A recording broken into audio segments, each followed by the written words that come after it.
You are about to meet four AmeriCorps alums. Some have just finished a service year and are returning for another one. And for others, it's been a few years since they've completed their service years and they've gone on to do great things in their communities. So, in preparing for this panel, we talked to these alums at length about their service, and we prepared a set of questions that's going to let them talk about their specific individual experiences. Some of these questions will have responses from all of our panelists and others not. And over the next approximately 30 minutes, they'll all share some insights and lessons learned from their service in hopes to inspire AmeriCorps members about to begin their service journeys. So let's get started. So joining us today are Laura Kasusic, who served as an AmeriCorps Vista with Harvest Against Hunger and is currently a strategist and consulting professional. Peyton Pellerin is a second-term AmeriCorps member, most recently serving in the Washington Service Corps at WorkSource JBLM, and Peyton is also a cinematographer and production assistant. Rosa Medina, also a second-term AmeriCorps member who first served with the Pasco School District, and now she's serving in the Umatilla School District in Oregon. And Whitney Nakamura. Whitney served in the Roots Young Adults Shelter through the Washington Service Corps in Seattle. She has a background in social service and passion for social justice, and recently served on the Seattle Women's Commission. So thank you all for joining us today. So the first question is a pretty easy one. Tell us what made you want to serve in AmeriCorps. We'll start with Laura.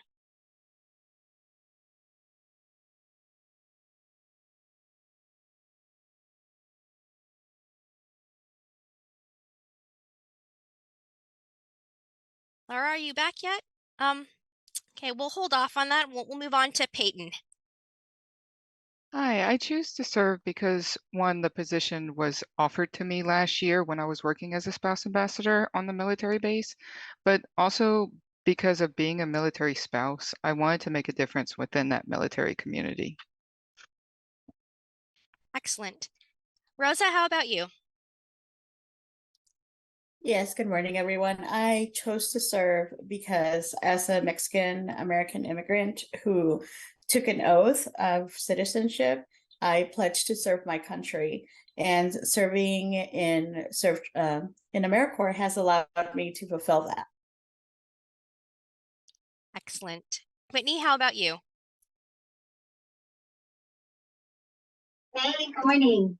Um, I really want to contribute to my community, so I specifically was looking for opportunities to do something in the area where I lived and support my community, and also I wanted to just kind of learn about the nonprofit sector and see, what am I good at? What do I enjoy? Is this a good fit? So it was a great opportunity to just like gain so much experience in so many different kind of areas. So those were kind of my main motivations. Excellent. And I see Laura is back on the line. So we're just asking everyone to share what made you want to serve in AmeriCorps. Sure. Yeah. So my biggest reason for serving was to gain real world experience after college. I wasn't quite sure where I wanted to go. It was kind of a bit of a selfish way of thinking at first, and I wanted to travel. I wanted to get kind of all the exposure that I could get into, and then it became more selfless in a way that I could really give back to the community and really be engaged in a new community. So I actually relocated for all of my service. So I never stayed in my hometown, but I got to meet new communities and see how different people live and do different things in different parts of the country. We all have different reasons for joining AmeriCorps, and it sounds like you all got a lot of great experience from that decision. So the next question is for Rosa and Peyton. It's important to offer service opportunities that make everybody feel welcome, all ages, races, genders, abilities, socioeconomic statuses, all backgrounds, for everybody. So how did your AmeriCorps program make you feel welcome, Rosa? Yeah, being a mom to 5 children and then also serving full time was definitely really challenging. One thing that really helped was that my director, Diane, she's the mom herself, so she really helped in balancing that. And she was always very willing and supportive of having a good work-life balance. Excellent. Awesome. Peyton? To be honest, they have always made me feel welcome by just letting my voice be heard, and not only on this panel, but within my service site, with being able to present new ideas as well as within the trainings and meetings within AmeriCorps. That has been very helpful. Awesome. Thank you, Peyton. So the next question is about service life balance, and it's going to be for Rosa and Peyton again. We all have personal commitments out and responsibilities outside of our service and in life. So what are some ways that your program helped you maintain a service life balance? Rosa? Yeah, so again, going back to just learning how to have boundaries within your service, that was something that was taught to us at our service site, that we really needed to focus on, on work when we were at work, but then when we went home, it was time to stop work and focus on our families. So just understanding how where you stop working and how you start serving your family is really important. And that was also, it was also led by our director. Peyton? Yeah, my service site has always been very helpful with anything I need. My supervisor and staff were very supportive, especially when my husband was being deployed and learning to cope with him being gone. And they were there to help still, like, not just then, but still to this day, even with him still being gone. It's not only in my service site, but with the AmeriCorps trainings from last year, they did teach me how to have a great way to maintain that service life balance that I've needed. Yeah, Peyton and Rosa, thank you for giving examples about how program staff have helped you. And I just want to take a second to recognize that and tell all of our new AmeriCorps members, if you ever need help with your service, if you're ever feeling overwhelmed or need to talk to someone, please don't hesitate to reach out to your program staff. That's what they're there for. And we want to make sure that if there's any issues that might impact your quality of the service experience, please talk to them. And we also have a lot of resources from AmeriCorps, such as the Member Assistance Program. We have a list of those in your welcome packet that staff should have sent out to you. And it's also available on the Serve Washington website, servewashington.wa.gov. So moving into our next question, as we've mentioned that the 2023-2024 service year is AmeriCorps' 30th anniversary, and we're inviting AmeriCorps alums to share a favorite memory from their service years. And I'm going to ask Rosa and Whitney, what are some of your favorite memories? Rosa? My absolute favorite memory was when I was serving in a second grade dual language class. It was a really hard class. We had a student that would like bomb hug everybody. And so one of our things that we were doing is we were trying to help him to learn those boundaries and, allowing him to be himself, but at the same time, having him grow within those personal boundaries. So at the end of the year, the teacher approached me and she told me that she was really thankful for me because without me, she wouldn't have been able to do her class. She knew that when I was there, I would interact with him and take care of him so that she could she could deliver, what she needed to deliver to the other kids. And so for me, that was very touching because it really meant that I was making a difference. Oh, what a wonderful story, Rosa. It just goes to show just a little bit of attention, just a little bit of attention that you give the people you serve that can make a whole world of difference. Um, Whitney, how about you? Yeah, oh gosh, it was so hard to pick one favorite memory. What I want to share is just the lasting relationships and connections that I formed um were just so incredibly impactful.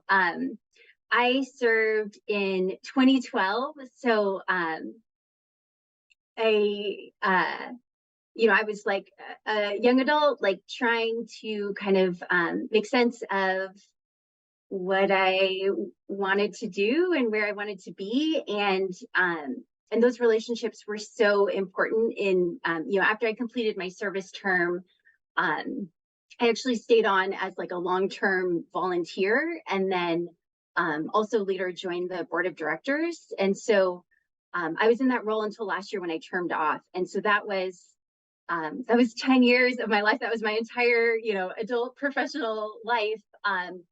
Where I still had this connection. And so for me, it just like I really want to highlight like this isn't like a 1 year placement, right? Like so often this can be like such a long-term and lasting connection.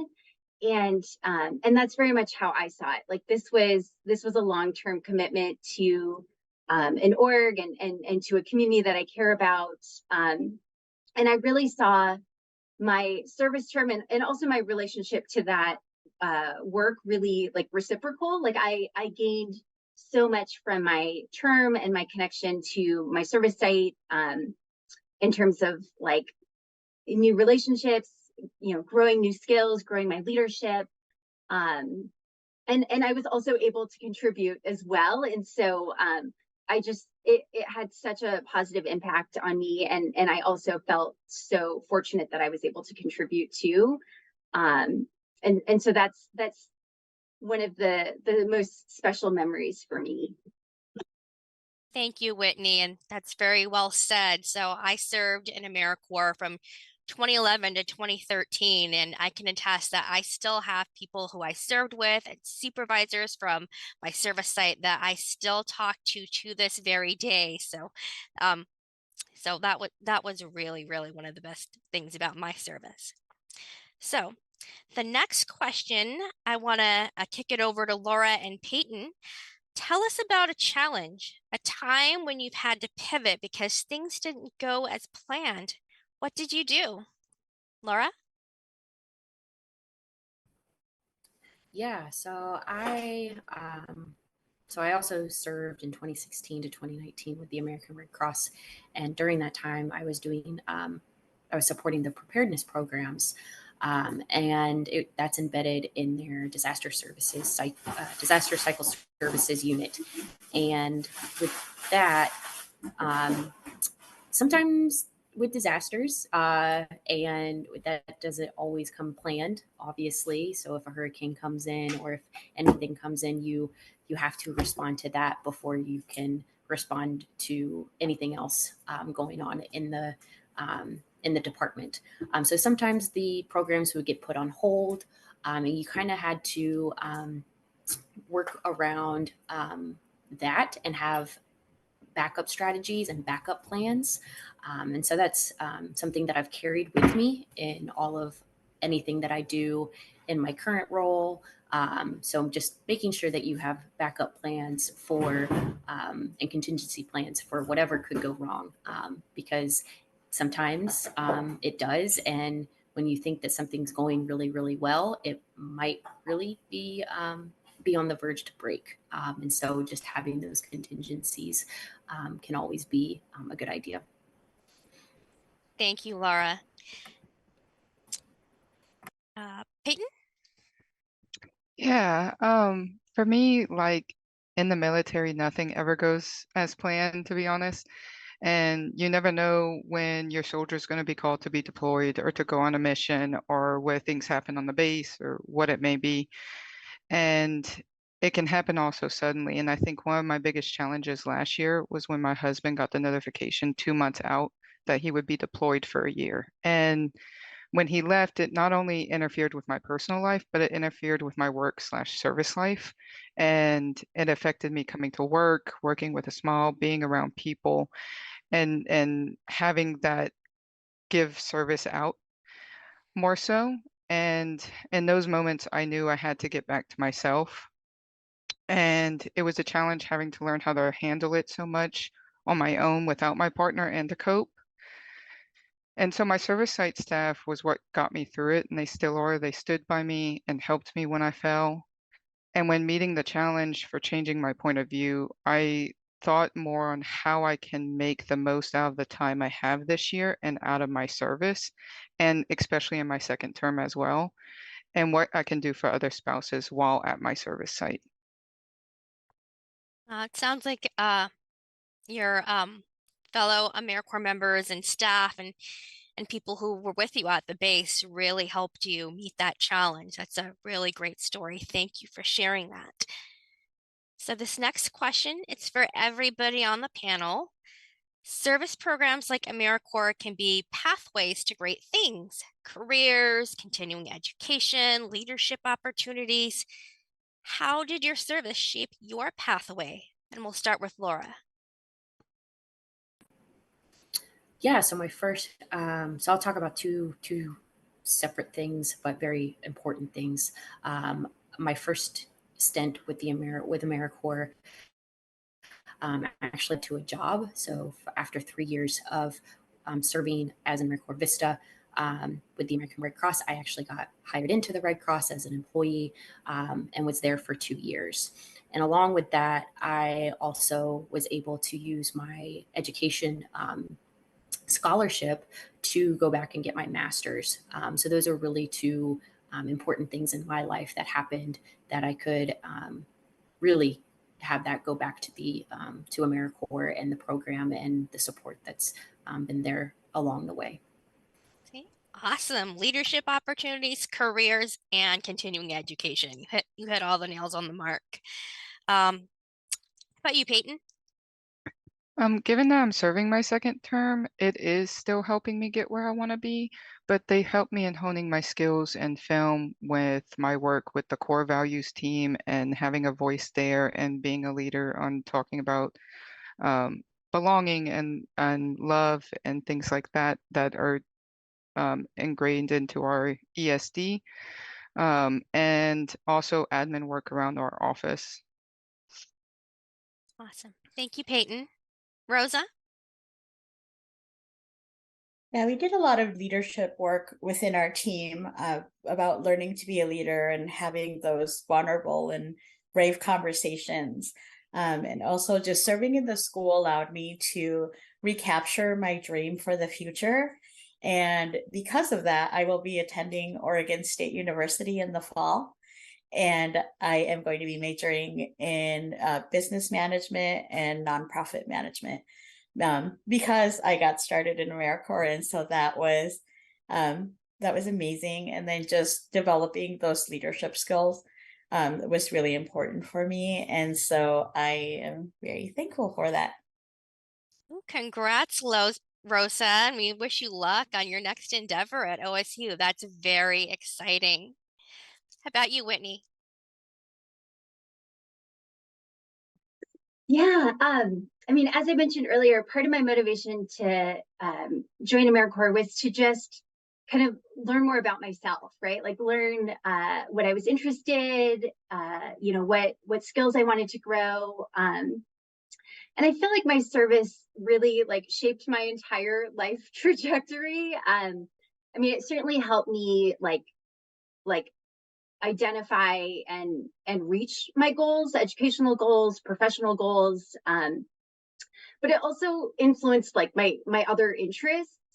So it really shaped my understanding of like community engagement, civic participation, it really like led to me pursuing other types of volunteer opportunities, joining the Seattle Women's Commission, like really seeking other ways that I could like contribute and also you know, like share my voice and my perspective. And I mean, some folks have already mentioned it, but like the career pathway is just like another incredible strength of AmeriCorps. Like I've been a part of so many nonprofit organizations where we've been like so thrilled and grateful that after an AmeriCorps member like completes their term, that they're hired on as a staff member. And so I have seen that happen in so many different settings, and it's been so incredibly beneficial. And that's something that's really important to me. I actually just started a new role at United Way of King County, and I know there's some United Way folks on this call. And we have a really strong AmeriCorps program, and we have a lot of like staff that are AmeriCorps alumni. And that was super important to me. Like, I mean, I bring all that up because I think places that like promote and value service, and like that civic engagement are, I mean, that's something I pay attention to. And that was certainly something I paid attention to when I was pursuing new work. I, you know, just in thinking about like the type of workplace and work culture that I wanted, and the type of, you know, somewhere that aligned with my values and my background, like that was just like another way for me to like narrow my focus in terms of understanding like what is important to me, what feels like a good fit. And so I also get really excited when I see that type of like commitment to AmeriCorps, commitment to service in organizations too. Thank you, Whitney. That's one of the things I love about working with Serve Washington and moderating this panel, is learning about those stories and hearing about how AmeriCorps can open doors to opportunities. That's wonderful. So our last question is also for everyone. So think back when you were new to AmeriCorps. A lot of people in the audience right now are new to AmeriCorps too, and they're right where you once were. If there was a piece of valuable advice that you'd want to give AmeriCorps members, maybe some words of wisdom, or to people who are thinking about joining AmeriCorps, what would that be? And we'll start with Laura. Yes, I kind of have probably two distinct pieces of advice. One is to enjoy the journey and think of it as that, and think of it as a, you know, a great, you know, opportunity to do all of the things that you want to do. And then think of it as an adventure, because it really is. Every day brings new opportunities. It brings new people into your life. All, you know, something is always around the corner. And then secondly, the network. Everybody on this call wants you to succeed. Everybody wants you to feel supported. There's no reason for you, if you do feel alone in something. There's tons of people who you can reach out to. There's 2.1 million people in the alumni category of AmeriCorps. So we're all here supporting you, making sure that you're, you know, being lifted up. So definitely, if you have a question or if you're stuck on something, you can definitely phone a friend, and you definitely should phone that friend. I can put my contact information in the chat, and we can, if there's something that you want to go through, you know, talk through. Definitely, that's something that I wish I had, and that I had taken advantage of more so during my time, my first time as an AmeriCorps member. I do it more now, but my very first year, I wish I would have done it a lot more. So those are my big points of things to remember, and advice for the first steps. Thanks, Laura. See, just like Jenny said, AmeriCorps alums always willing to go in there and network, and we're there for you. Peyton, how about you? I have two as well. One is to take in all the training. I know we have a lot of training in AmeriCorps and it can seem grueling at times and you don't want to do it. But honestly, take it in because that's one thing I really loved is the training, and it helped me with my everyday life and things I wanted to push forward in, and people I got to talk to and I got to network with. And I think that's really special. And I agree with everything Laura said. If you want our contact, I will drop my contact as well because I wish I had someone to talk to and someone I could have my back when I needed to go through things or I needed to talk about things or even just AmeriCorps, just anything. So we're here for you. And my second is to look for the glimmers. And by glimmers, I mean just anything in life that shows um, a new stone or return for you, I guess. For me, like glimmers are the people I encounter that remind me why I serve. And those people move me through my everyday life. So look for the glimmers, take in the training. I think that's all really special. Thanks, Peyton. I love that phrase, look for the glimmers. I'm gonna like put that on a sticky note and put it right on my laptop so I can see it every day. I love that phrase, look for the glimmers. Rosa, how about you? I have three really quick ones. The first one was given to me again by my wonderful program director, Diane. At the very beginning of our service, she mentioned that your service will be what you make it. And I really, really took that to heart because she told us, you know, if you choose to get involved and you choose to do the extra work, then you will have a very rewarding service here. But if you choose not to, then, you know, it is also your choice. But that was something that was really powerful for me. Also, the second thing is I want everybody to look for their champions. So look for those people who are, you know, who are in your corner, who are interested in you being successful and who want to, you know, who want to really help you. And that will make a big difference in your service is when you have those champions behind you, it will really push you to do the very best you can. And then to go along with that, I would also encourage everyone to remember to have those meaningful conversations and to take the time to get to know the people that you're working with, to get to know their goals and what you are all collectively working towards. And so those are my three. Thanks, Rosa. Okay, take us home, Whitney. Oh gosh, those were all so good. I mean, mine are kind of a variation. Like I certainly just yeah, your service is what you make it. Like that really resonated with me. I feel like that was a common reminder throughout my term that really just like having an open mind and open heart, like really like being open to all the opportunities and relationships and really leaning in there. And